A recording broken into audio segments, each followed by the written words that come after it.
ते नका वरनं काय थोडंसं खाली करा ते बोल्ट आहे ना असं फिरवा ते दिसते ना ते आकार आहे ना असा त्याच्यामध्ये आपण लवकर निघालो होतो पण काही कारणास्तव आपल्या गाडीचं काम निघाल्यामुळे इथे थांबावं लागलं. तर सातारपासून साधारणतः एक 45-50 किलोमीटर आल्यानंतर ना किरकोळ जरा काम निघाल्यामुळे आपल्याला इथे थांबावं लागलं.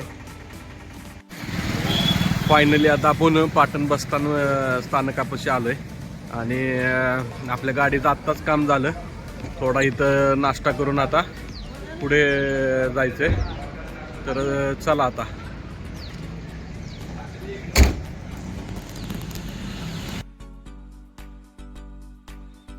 आम्ही आता हेळवाकच्या ब्रिजवरती आलो. हा ब्रिज कोयना नदीपात्रावर बनलेला आहे.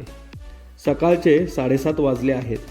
ह्या सुंदर निसर्गाचे वर्णन करण्यासाठी शब्द पुरणार नाहीत. हे निसर्गाचे सुंदर दर्शन बघून मनास एक शांती व आनंद भेटला. मी समोरील सूर्यनारायणांचे दर्शन घेतले. त्यांचे काहीसे प्रतिबिंब कोयनेच्या पात्रात शांत असे खेळत होते. आपल्या मनातील सर्व गोष्टींचा ताणतणाव येत.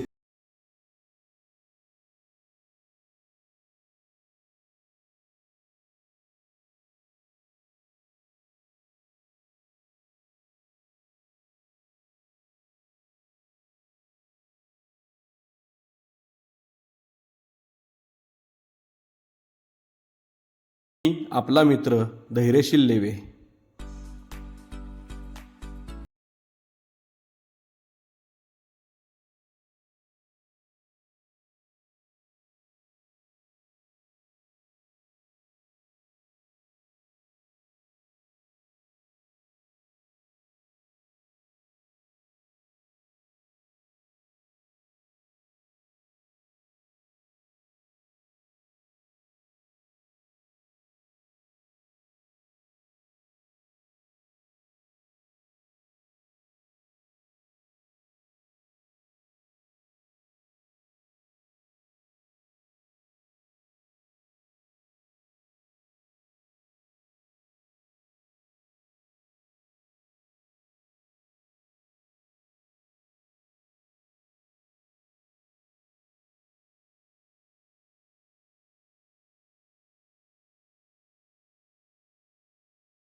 आपण आलोय जे भैरवगडला जाताना हा जो रस्ता आहे हा पूर्ण जंगल मार्ग आहे आणि एक म्हणजे महत्त्वाचं आपल्याला इथून जंगल सफारीसुद्धा करता येते.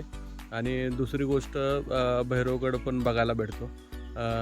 आपल्या साताऱ्यात हे खूप सुंदर आणि चांगलं ठिकाण आहे. त्यामुळं जेवढं काही मी तुम्हाला जास्ती काही दाखवता येईल ते दाखवतो. आत्ताच मी जे वरती दाखवत होतो ते इथे शेकरू हा प्राणी आढळतो ह्या जंगलात बऱ्यापैकी. आणि पुढे जाऊन जर आपल्याला शेकरू दिसला तर नक्कीच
जवळ आलो. येथे फॉरेस्टचे ऑफिस आहे. ऑफिसमध्ये आपल्याला सर्व माहिती देऊन काही गाडीचे व कॅमेरा व मोबाईल शुल्क भरून आपल्याला आतमध्ये जाण्यास परमिशन भेटते. हे गेट सकाळी 7 ते सायंकाळी 5 पर्यंत खुले असते. मी फॉरेस्टच्या ऑफिसमध्ये गेल्यानंतर आतमध्ये काही माहिती फलक आहेत. ह्या माहिती फलकावर कोणते वन्यजीव येथे आढळतात याची माहिती आहे व शेकरूचा एक छान असा फोटो देखील आहे. बाकीच्या फलकांवरती वाघाच्या ठस्यांद्वारे मिळणारी माहिती आहे. सदर फॉरेस्ट ऑफिसमध्ये आम्हाला सायंकाळी 5 वाजेपर्यंत गडावरून माघारी येण्यास सांगितले. गडावरती राहण्यास सक्त मनाई आहे. जर असे कोणी आढळल्यास फॉरेस्ट ऑफिसद्वारे कारवाई व रोख रकमेचा दंड देखील ठोठावला जातो.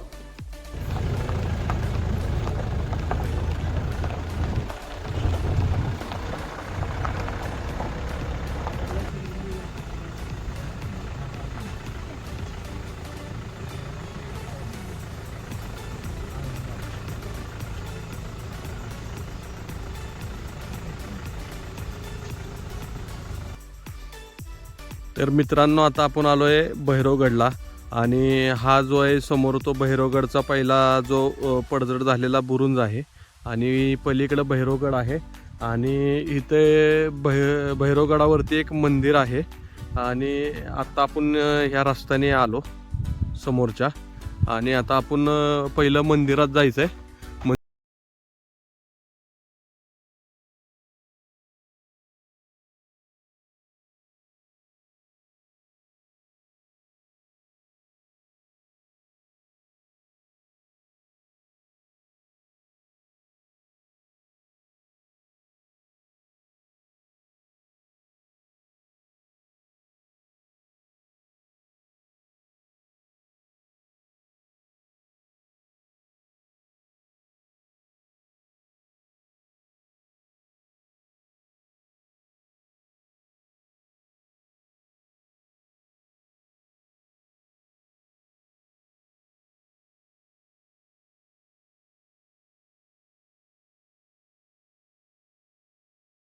एका वेळेस बसू शकतात.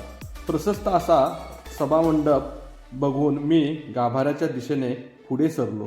गाभाऱ्यात प्रथम विठ्ठलाई देवी, श्री लक्ष्मी देवी, श्री वाघजाई देवी यांचे दर्शन घेतले व बाजूला श्री देव भैरवनाथ, श्री जोगेश्वरी देवी यांचे दर्शन घेऊन श्री सुकाई देवीचे दर्शन घेतले. एकूण 6 मूर्त्या गाभाऱ्यात आहेत. त्यात एक मूर्ती भैरवनाथाची व इतर देवींच्या मूर्त्या आहेत. हे मंदिर आसपासच्या 7 गावांचे श्रद्धास्थान आहे. मी मंदिराच्या बाहेर येऊन गडाच्या दिशेने एक नजर फिरवली व गडाच्या दिशेने उतरण्यास चालू केले. काही अंतर खाली चालून आल्यावर समोर 2 रस्ते लागतात. उजव्या बाजूस खाली उतरून चिपळूणकडे जाण्यास रोड आहे तर डाव्या बाजूचा रस्ता हा गडाकडे जातो. मी डाव्या बाजूच्या दिशेने चालू लागलो. गडाच्या दिशेने जाणारा मार्ग छोटा व खडतळ आहे.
अंतर पुढे चालून आल्यावर थोडा झाडी झुडपांचा मार्ग लागतो.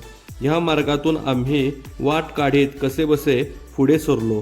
पुढे आल्यावर माझी नजर कोकणाच्या दिशेने फिरली व समोरील दिसणारे हे धरणाचे दृश्य खूप सुंदर होते. हे धरण पाचांबे गावचे असावे व तेथून पुढे आल्यावर गडाचा दक्षिणमुखी दरवाजा दिसला. ह्या दरवाजाची खूप अशी पडझड झालेली आहे. 1967च्या कोयनेच्या प्रलयकारी भूकंपात हा दरवाजा व गडावरील काही अवशेष यांची पडझड झाली असावी. या गडाचा वापर हा टेहाळणी व संदेश पोहोचवण्यासाठी त्या काळी होत असावा.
तुम्हाला साताऱ्यातील स्थळे फिरायची असल्यास समृद्धी टूर्स अँड ट्रॅव्हल्सना तुम्ही संपर्क करू शकता.